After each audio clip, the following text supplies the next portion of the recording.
तो दोस्तों, आपने सुना होगा मेंडल ने कहा था हर एक गुण या लक्षण के लिए एक जीन हावी होता है जो दूसरे गुण या लक्षण को दबा देता है। लेकिन क्या आप जानते हो कि इस धरती पे कुछ ऐसे पौधे भी हैं जो मेंडल की इस बात को मानते ही नहीं। वे कहते हैं ना मैं हावी और ना तू हावी, दोनों बराबर बराबर। और आज के इस लेक्चर में बेसिकली हम ऐसा ही कॉन्सेप्ट को सीखने वाले हैं जिसको हम सभी प्यार से अपूर्ण प्रभाविता अर्थात इनकम्प्लीट डोमिनेंस के नाम से जानते हैं। तो नमस्कार बच्चों, कैसे हो आप? तो आज के इस लेक्चर में बेसिकली हम क्लास 12 के एक बहुत ही इंपॉर्टेंट कॉन्सेप्ट अपूर्ण प्रभाविता को डिस्कस करने वाले हैं, अर्थात इनकम्प्लीट डोमिनेंस टॉपिक को डिस्कस करने वाले हैं। ये टॉपिक आपके बोर्ड पॉइंट ऑफ व्यू से काफी इंपॉर्टेंट है।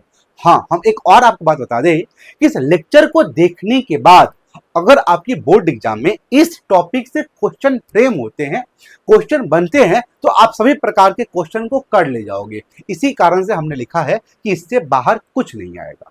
तो ये टॉपिक के बारे में था, बातें तो बहुत हुई, अब आगे हम चलते हैं, इस टॉपिक को समझते हैं। ये टॉपिक क्या कहना चाहता है?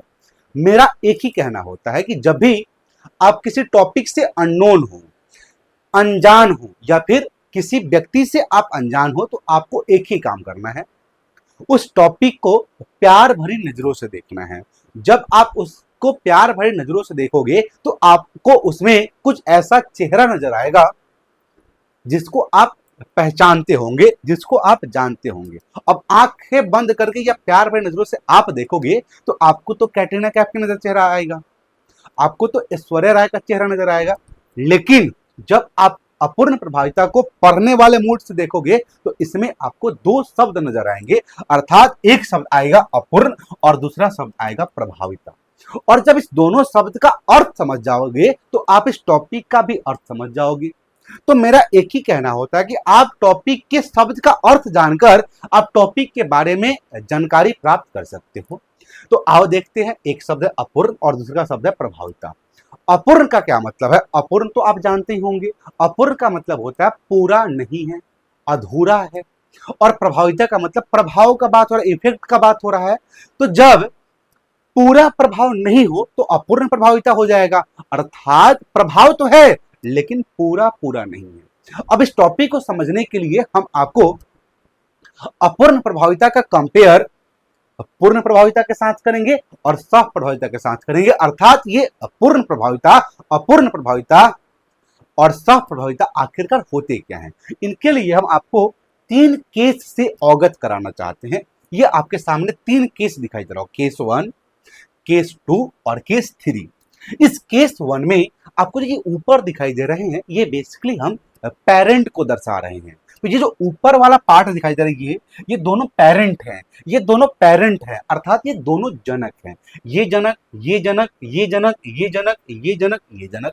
अब भैया नीचे वाले क्या है? तो नीचे वाले हमने संतति को रिप्रेजेंट किया है, संतति को दर्शाया है, बेटा बेटी को दर्शाया है। ठीक है, ये संतति है, ये संतति है, ये संतति है। अब सबसे पहले आप केस 1 में देखो, इसको हटाओ, केस 1 में देखो। केस 1 में आपको 2 जनक दिखाई दे रहे हैं। अब किसी को पेरेंट को मान लो मेल और किसी को फीमेल मान ले, किसी को नर किसी को मादा मान ले, या फिर किसी को मादा और किसी को मार्दा मान ले। तो ये है एक लाल मेल और एक है लाल की सफेद, सफेद फीमेल। तो ये दोनों जनक के बीच संकरण कराया गया, क्रॉस कराया गया। क्रॉस कहने का मतलब क्या है? मतलब शादी करा दोल गए, ब्याह करा दोल गए। तो जब दोनों के बीच क्रॉस कराया गया तो A4 पीढ़ी में, मतलब पहिलका जनरेशन में कौन हुआ? तो पहिलका जनरेशन में वैसा संतति उत्पन्न हुआ जो ये दोनों पेरेंट से मिलता जुलता था। दोनों पेरेंट से दोनों पेरेंट में से किसी एक से मिलता जुलता था। तो देख, ये पेरेंट लाल और ये संतति भी लाल। तो जब कोई संतति अपने जनक के समान दिखे, जब कोई संतति अपने जनक के समान दिखे, इसका मतलब उस संतति पे उस जनक का प्रभाव पड़ा है। अगर ये लाल है और ये जनक भी लाल है तो इसका प्रभाव इसके ऊपर पड़ा है। क्या पूरा पड़ा है कि आधा पड़ा है? जब ये भी लाल ये भी लाल, अर्थात इस पे प्रभाव पूरा पड़ा है। इस कारण से इस स्थिति को हम पूर्ण प्रभाविता कहते हैं। इसी कारण से इस स्थिति को क्या कहेंगे? पूर्ण प्रभाविता कहेंगे। अब आओ देख ले एक और स्थिति, ये केस 1 था। अब ये देखो, इस केस में देखो, इस केस में जनक है लाल और एक जनक है सफेद। जब ये दोनों के बीच क्रॉस कराया गया, संकरण कराया गया, ब्याह कराया गया, तो एक संतति उत्पन्न हुआ। अब इस संतति में देखो किसका प्रभाव पड़ा है, क्या लाल का प्रभाव पड़ा है, क्या सफेद वाले का प्रभाव पड़ा है? नहीं नहीं नहीं, दोनों का प्रभाव साथ साथ पड़ गया। दोनों का प्रभाव जब साथ साथ प्रकट हो गया तो इस स्थिति को हम सह प्रभाविता बोलते हैं। क्या बोलते हैं? सह प्रभाविता बोलते हैं। तो जब F1 पीढ़ी में उत्पन्न संतति में दोनों जनक का प्रभाव एक साथ उत्पन्न हो जाए तो उस स्थिति को हम सह प्रभाविता बोलते हैं। तो देखो, पापा मान ले इसको पापा थे लाल, माँ थी सफेद। पापा लाल माँ सफेद, बेटा चितकाबर हो गया।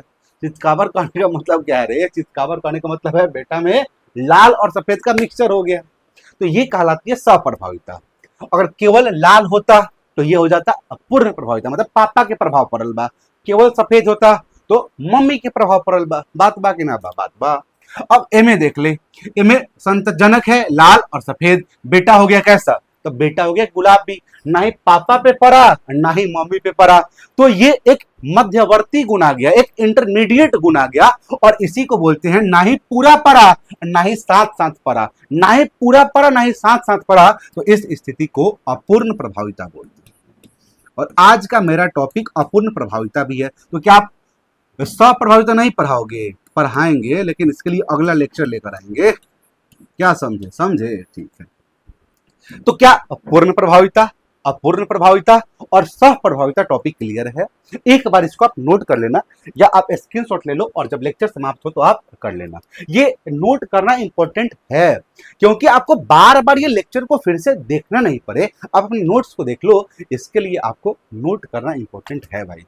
ठीक है, चलो अब हम आगे चलते हैं। ये अपूर्ण प्रभाविता को देखते हैं। एग्जाम में आपसे क्वेश्चन पूछ सकता है, अपूर्ण प्रभाविता का परिभाषा पूछ लेगा, अपूर्ण प्रभाविता का एग्जाम्पल पूछ लेगा, अपूर्ण प्रभाविता में क्रॉस कैसे कराया गया और क्या उसका रिजल्ट, क्या उसका परिणाम आया, ये पूछ सकता है। अपूर्ण प्रभाविता का जीनोटिपिक और फिनोटिपिक रेशियो पूछ सकता है। तो फिर क्या क्या हो सकता है, आओ सब टॉपिक को डिस्कस कर लेते हैं। अगर आपको स्पीड तेज लगे तो कम करना, ज्यादा लगे तो फिर तब भी कम करना है। क्या कम लगेगा तो भी तो बढ़ाओगे यार, क्या मजाक हो जा रहा है। चलो, टॉपिक का नाम है अपूर्ण प्रभाविता। अब अपूर्ण प्रभाविता सबसे पहला हमने पॉइंट लिखा है, ये मेंडल के नियम का अपवाद है। ऐसा कहा लिख देनी। देखो, अब अपवाद कहने का मतलब ये है कि ये जो स्थिति है ये मेंडल के नियम को पालन नहीं कर रहा है। तो जब मेंडल के नियम को फॉलो नहीं कर रहा है, इसी कारण से तो हम इसको मेंडल के नियम का अपवाद बोले। नहीं समझ में आया? सुनो, देखो इस स्थिति को देखो। मेंडल का यह कहना था कि जब तुम दो गुण वाले जनक को एक साथ क्रॉस कराओगे तो जो F1 पीढ़ी में संतान होगा ना, उसमें हमेशा हमेशा नहीं हमेशा नहीं हमेशा हमेशा हमेशा नहीं हमेशा प्रभावी लक्षण प्रकट होगा।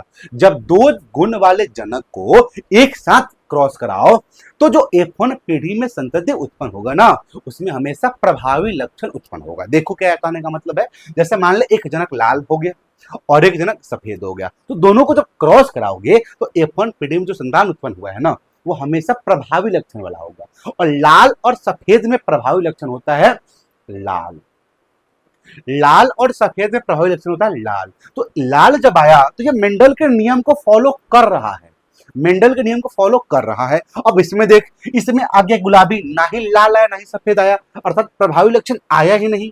तो जब प्रभावी लक्षण आया नहीं तो मेंडल के रूल को फॉलो नहीं किया। जब मेंडल के रूल को फॉलो किया ही नहीं तो ये मेंडल के नियम का अपवाद हो गया। किसका अपवाद? प्रभाविता के नियम का अपवाद। अब देख, इसमें भी क्या हुआ, दोनों गुण साथ साथ आ गया। उसका कहना था कि केवल प्रभावी आएगा, लेकिन प्रभावी के साथ अप्रभावी भी आ गया, तो ये भी तो मेंडल के नियम का अपवाद है। तो प्रभाविता के दो अपवाद हो गए, एक हो गए अपूर्ण और एक हो गए सप्रभाविता। इसी कारण से हमने आपको पहले ये लिखा है कि मेंडल के नियम का अपवाद है अपूर्ण प्रभाविता। क्या सप्रभाविता भी है? हाँ है। अब मेंडल के नियम के अनुसार ये था कि जब तुम दो जनक को क्रॉस कराओ तो संतति कैसा होगा? जनक के समान होगा। लेकिन इसमें हुआ क्या? नहीं हुआ। तो परिभाषा पढ़ ले। मेंडल के नियम के अनुसार F1 पीढ़ी में उत्पन्न संतान माता या पिता किसी एक के साथ जो प्रभावी होगा लक्षण के समान गुण प्रदर्शित करनी चाहिए, लेकिन कुछ पौधों में उत्पन्न संतान दोनों गुणों के बीच का या मध्यवर्ती रूप दिखाती है। जैसे ये है, देखो, ना ही लाल ना ही सफेद, दोनों के बीच का आ गया। अब लाल और सफेद को मिक्स कराओगे तो क्या बनेगा? गुलाबी बनेगा।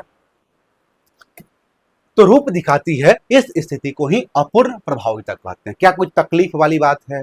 अपूर्ण प्रभाविता का परिभाषा क्लियर है, क्लियर होनी चाहिए। अब इसका एग्जाम्पल बहुत इंपॉर्टेंट है, इसका एग्जाम्पल लर्न करना, क्योंकि एग्जाम में पूछ सकते हैं। हमने आपको बताया कि एग्जाम में कोई भी ऐसा प्रश्न नहीं होगा जो इस लेक्चर से बाहर जाएगा। तो हम हर प्रकार के टॉपिक, हर प्रकार के कॉन्सेप्ट, हर प्रकार के क्वेश्चन को डील जरूर करेंगे। अब अपूर्ण प्रभाविता के उदाहरण क्या है, अर्थात वे कौन से प्लांट हैं जिनमें ये स्थिति देखने को मिलती है? तो प्लांट का नाम है मिराबिलिस जलापा। अगर आप प्रोनाउंसिएशन सही से नहीं कर पा रहे हो तो बोलो मेरे साथ, मिराबिलिस जलापा। और दूसरे का है एंटीराइनम स्पीसीज।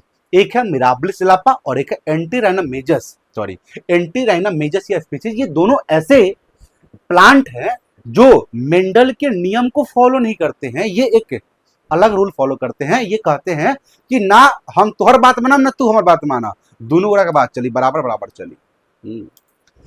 तो हाँ, एक और बात, कभी कभी ये मिराबिलिस जलापा ना देकर इसका कुछ और नाम दे सकता है, तो हम यहाँ पे लिख कर लाए हैं। नाम है गुलेबांस। मिराबिलिस जलापा का एक और नाम है गुलेबांस, और एक और नाम है 4 o'clock प्लांट। 4 o'clock प्लांट और मिराबिलिस जलापा को गुलेबांस के नाम से भी जानते हैं। ठीक, अब एंटीराइनम मेजस का क्या नाम है? तो इसका नाम है स्नैप ड्रैगन और डॉग फ्लावर। डॉग फ्लावर और स्नैप ड्रैगन के नाम से जानते हैं एंटीराइनम मेजस को। अब इसका नाम डॉग फ्लावर ये नहीं सोच लेना कि इस फूल का आकार कुत्ता की तरह होगा, ये फूल कुत्ता की तरह भौंकता होगा। सोच ले भाई, तोरा मर्जी। ये स्लाइड अगर क्लियर है तो हम आगे बढ़ते हैं। बढ़ते का बढ़ना ही होगा। चल, अब हाँ, एक और बात है कि अगर आपसे कोई पूछ दे कि भाई ठीक है ये स्थिति तो समझ में आ गया, लेकिन कोई आदमी तो होगा जो सबसे पहले इस स्थिति को देखा होगा, जो मेंडल के बाद को कह रहा होगा ना भाई, ना प्रभावी पड़ता ना अप्रभावी पड़ता, दोनों के बराबर बराबर नाम पढ़ के भी मध्यवर्ती गुण आ जा रहा है। तो नाम था कार्ल कॉरेंस। कार्ल कॉरेंस नामक वैज्ञानिक ने इस अपूर्ण प्रभाविता नामक स्थिति को देखा, वह भी किसमें? मिराबिलिस जलापा में। इसका नाम क्या है? गुलेबांस और 4 o'clock प्लांट। तो इस पौधे में, इस पौधे में कार्ल कॉरेंस नामक वैज्ञानिक ने अपूर्ण प्रभाविता को सबसे पहले देखा था। इस पौधे में फूल के रंग, किसके? फूल के रंग एक लाल था, एक सफेद और गुलाबी के आधार पर 3 प्रकार के पौधे पाए जाते हैं। ध्यान देने वाली बात है, क्या सुनना। देखो, ये कार्ल कॉरेंस ने देखा। पहले हम एक फ्लावर को बनाते हैं, ये ले फ्लावर और एक ये फ्लावर, ठीक, और एक रहा ये फ्लावर। अब एक फ्लावर में फूल खिल रहे थे लाल रंग के, एक फ्लावर में फूल खिल रहे थे लाल रंग के, सॉरी एक प्लांट में फूल खिले थे लाल रंग के, और एक प्लांट में फूल खिल रहे थे सफेद रंग के, और एक प्लांट में फूल खिल रहे थे पिंक।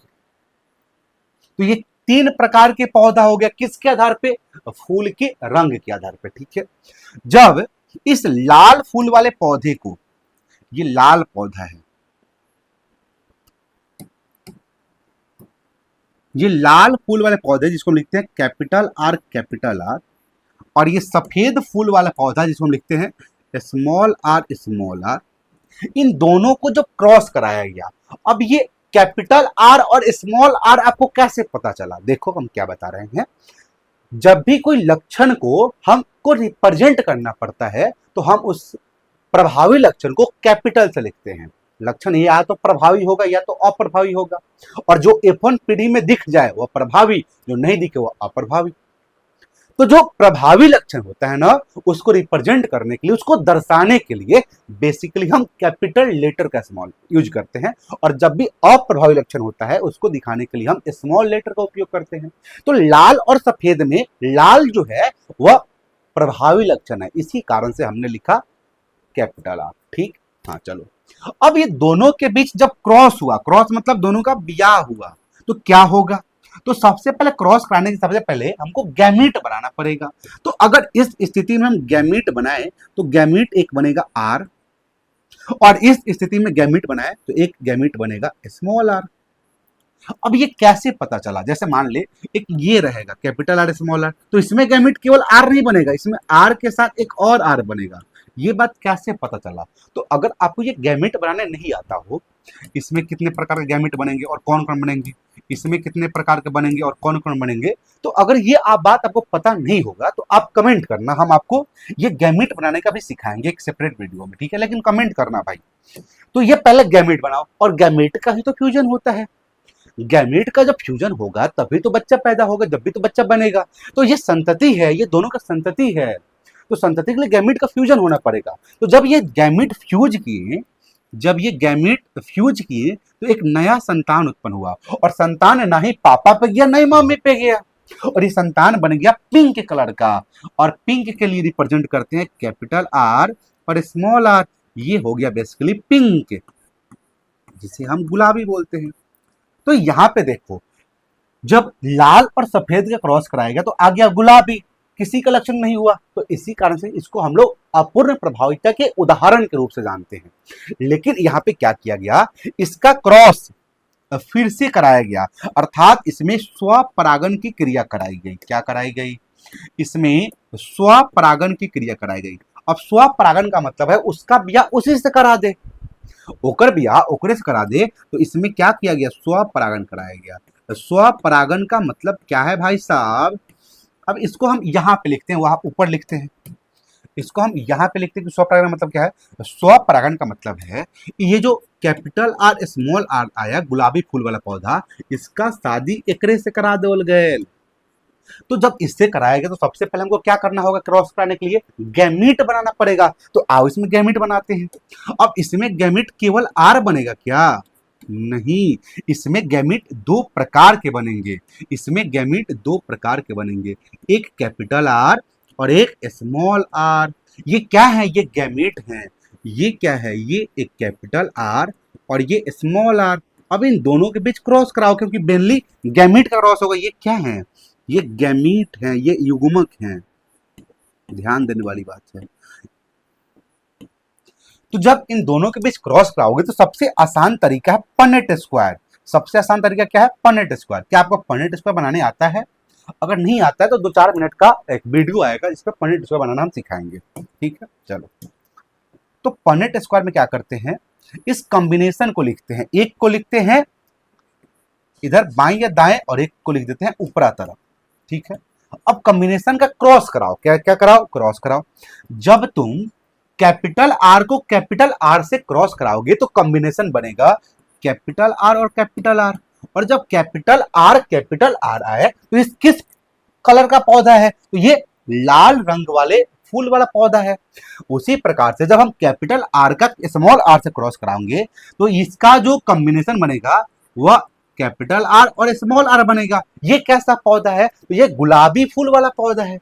तो वैसे ही कैपिटल आर स्मॉल आर से करेंगे तो ये आ जाएगा कैपिटल आर स्मॉल आर, और आर का करेंगे तो ये कैसा पौधा आएगा? ये सफेद पौधा आएगा। अब देखो, ये जो कैपिटल आर बोल रहे हैं ना, ये मेनली उस पौधे का जीनोटाइप बोल रहे हैं। जीनोटाइप का मतलब जेनेटिक मेकअप, किस जीन से बना है, किस अलील से बना है। तो ये किसी पौधा का जीनोटाइप को लिख रहे हैं। अब फिनोटाइप क्या होता है? तो जो हम बोल रहे हैं ये लाल पौधा है, तो इस जीनोटाइप के चलते जो गुण दिखाई दे रहा है ये फिनोटाइप है। जैसे हम बोले आंख नीला नीला बा, क्या बा? आंख नीला नीला बा। अब आंख नीला नीला बा मतलब का लक्षण दिखा रहा है, तो ये फिनोटाइप है कि जीनोटाइप है? ये फिनोटाइप है। अब बाल मेरा काला है, अब काला जो रंग है ये क्या है? लक्षण है, तो ये फिनोटाइप हो गया। तो वैसे अगर इस आधार पे हम इस क्रॉस का अगर फिनोटाइप लिखे, क्या लिखे उसको यहां लिखते हैं। अगर उस इसका हम फिनोटाइप लिखे, क्या लिखे भाई? अगर मैं इसका फिनोटिपिक रेशियो लिखेगी तो क्या लिखेगी? अब फिनोटिपिक लिखने से पहले हम जीनोटिपिक लिख देते हैं। ये ले जीनोटिपिक रेशियो। अब जीनोटिपिक रेशियो लिखेगा तो देखो क्या है, इसमें सबसे पहले ये एक आएगा कैपिटल आर जो लाल रंग वाला है। तुम्हारे पास आएगा ये पिंक वाला कैपिटल आर स्मॉल आर, और आएगा एक स्मॉल आर और स्मॉल आर। अब इसका रेशियो लिखना है जीनोटिपिक। अब देख कैपिटल आर इसमें कितना है, काउंट कर, एक है, तो यहां पे इसका नंबर लिख दे एक।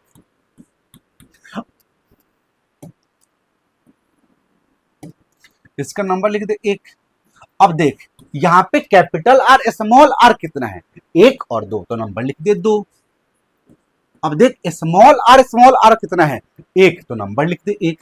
अर्थात अपूर्ण प्रभाविता का जो जीनोटिपिक रेशियो हुआ वो कितना हुआ, 1:2:1।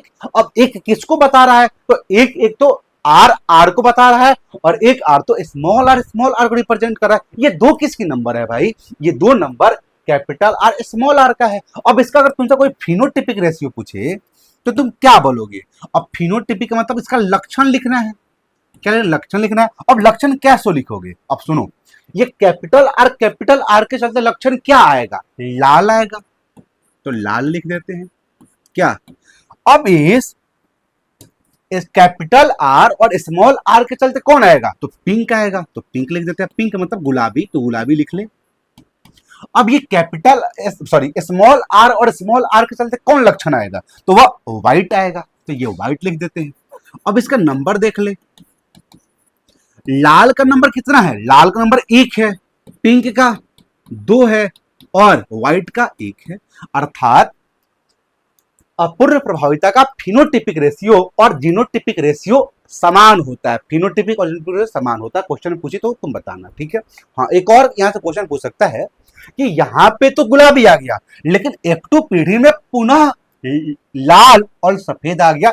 इसका मतलब ये है कि हम समझ रहे थे यहां पे जो फैक्टर है वो ब्लेंड कर गया, ताकि ऐसा नहीं हुआ, यहां पे ब्लेंडिंग शो नहीं हो रहा है। तो क्वेश्चन कोई पूछे कि अपूर्ण प्रभाविता में F2 पीढ़ी में लाल और सफेद का पुनः प्रकट हो जाना क्या बताता है, अर्थात फैक्टर मिश्रण नहीं दिखाते हैं, ब्लेंडिंग शो नहीं करते, सम मिश्रण नहीं दिखाते, ये टॉपिक है, कोई दिक्कत।